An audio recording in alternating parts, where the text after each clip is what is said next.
The OT Tools main menu includes several accessibility features that allows it to be customized to meet each student's needs.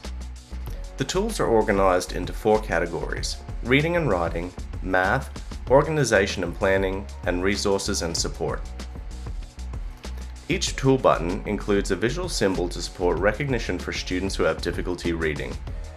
A speaker button is also included to the right of each tool button. Tap the speaker to hear the tool's name read aloud. Reader. Having many tools on the screen may feel overwhelming or distracting for some students. Users can choose which tools are visible so that the main menu displays only the tools a student needs. To customize the main menu, tap the eye symbol in the upper right corner of the screen. A simple math keycard will appear. Complete the math problem to unlock the menu visibility settings.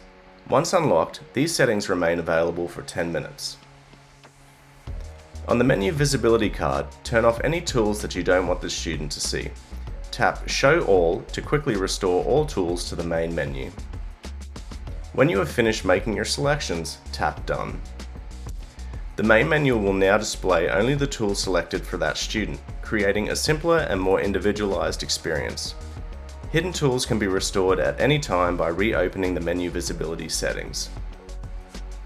By customizing the main menu, the OT Tools app can provide each student with a more accessible, focused, and individualized experience.